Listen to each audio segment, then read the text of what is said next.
2024년 11월 9일 세 번째 주제는 트럼프 시대의 반도체는. 우리나라는 워낙 반도체 비중이 큰 나라니까요. 반도체가 어떻게 되냐에 따라서 환율도 또 경제에도 영향을 받게 됩니다. 그 전에 각 산업별로 혜택을 보는 산업 그리고 피해를 보는 산업을 현 시점에서 생각해 보겠습니다. 반도체는 약간 안 좋다. 왜? 보조금 축소 또는 폐지가 되고 관세가 부과되니까 안 좋다. 자동차도 보조금 취소되고 관세 부과되니까 좀 안 좋다. 2차 전지는 IRA 법안이든 그 친환경 정책이든 없어지니까 굉장히 안 좋다. 철광은 중국산에 관세를 많이 매기니까 안 좋다. 자, 정유화학은 유가가 떨어지니까 좋은 부분도 분명히 있고, 내연기관 자동차가 증가하니까 좋을 수 있다. 건설기계는 전쟁 종료로 좋을 수 있다. 조선은 LNG 미국에서 엄청나게 많이 해서 한국까지 오는 노선도 길어지니까 중동에서 한국 오는 거와 미국에서 한국 오는 게 엄청 차이가 난다고 지난번에 말씀드렸죠? 그러니까 LNG는 증가한다. 원자력 전력 좋다. 이렇게 우리는 예상하고 있습니다. 이렇게 예상하는데 하나하나 조금 보면요. 태평양에서 코멘트 하신 겁니다. 철강, 알루미늄, 태양광, 자동차 등에 대한 관세 부과 무역 조치가 있을 거니까 안 좋다. 네, 안 좋을 것 같습니다. 그런데 철강 쪽에서도 우주항공으로 들어간다던가 몇 개 또 다른 부분은 또 있겠죠? 특수한 케이스는 별도로 하고요. 보편적으로 얘기하는 겁니다.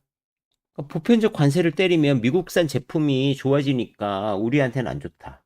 자, 반도체는 미국 내 생산을 강조하니까 한국 반도체가 가져갈 부분도 좀 적다. 이런 거고요. 그러니까 바로 트럼프가 당선이 확정되고 나서 개인 투자자들은 반도체 ETF 대량 매도하고 나스닥으로 가셨답니다.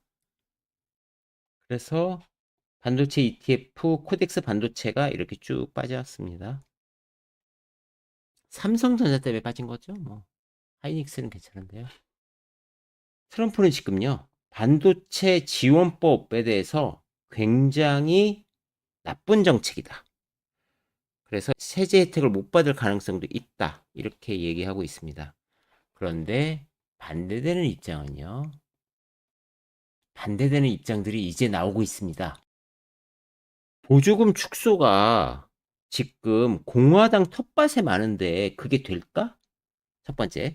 두 번째는 중국 제재를 강화하면 한국이 반사이익 볼 것 같은데, 아니 중국에다가 막 관세 물리고 이러면은 우리 레거시 반도체도 경쟁력이 생기는 거 아니야? 세 번째. 트럼프 일기 때도 삼성 하이닉스 주가 좋았는데 이겁니다. 반도체가 진짜 좋으니? 라는 얘기들이 나오고 있는 거예요. 그래서 두 가지가 혼재되어 있습니다. 트럼프 관세 폭탄에 한국 메모리도 불똥이 튀냐? 아니면 관세로 인해서 반도체 조선엔 기회냐? 자, 공통적으로 얘기하는 것은 차와 철강은 안 좋다 합니다. 하지만 방사는 좋다입니다. 최근에 어떤 일이 있었냐면 재미난 일들이 있었습니다.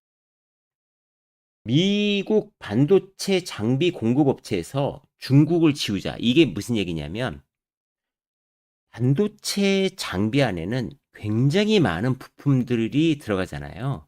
그 부품들을 중국에서 조달하는 부품들이 있습니다. 그 부품들을 중국어 쓰지 마라. 대안을 찾아라. 이런 겁니다. 그러면 어플라이 램리서치 엄청나게 큰 미국 장비사들이잖아요. 이 회사들이 지금 대안을 찾아야 되는 겁니다. 그래서 어떤 대안들을 찾지만 이게 쉽지 않다.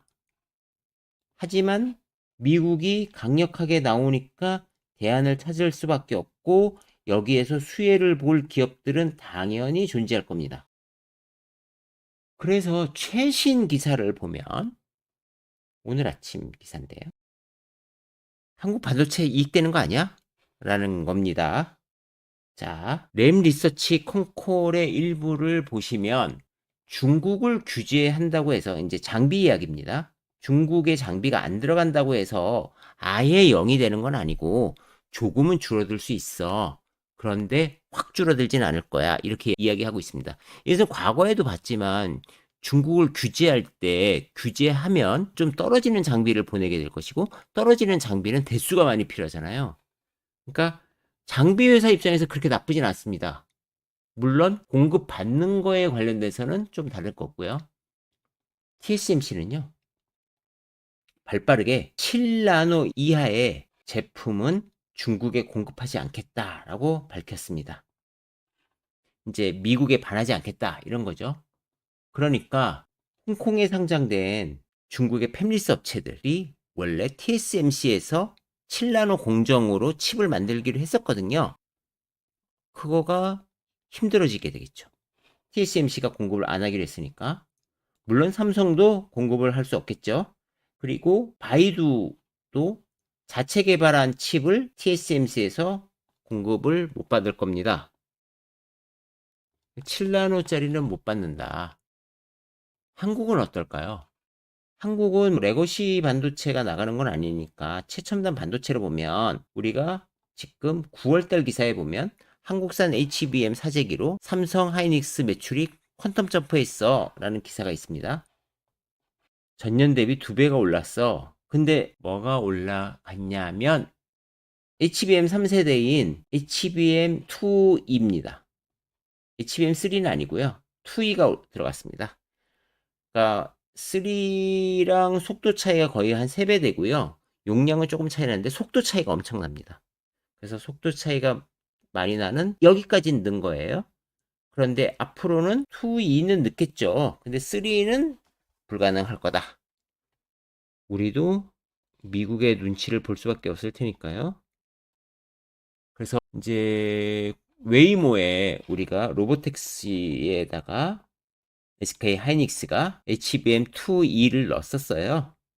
그런데 이제 3는 좀 힘들지 않을까? 아직은 안 나왔지만 이렇게 됩니다. 이것들이 결코 한국에 나쁘진 않다. 왜냐하면 중국을 그렇게 견제해주면 결국은 중국이 한국을 따라오는 시간이 늦춰질 것이고 그 안에서 우리가 기회를 엿볼 수 있을 것이고요.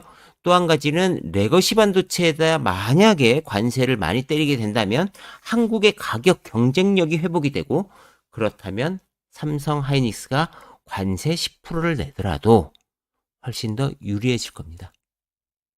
세 번째 강의 여기서 마치겠습니다.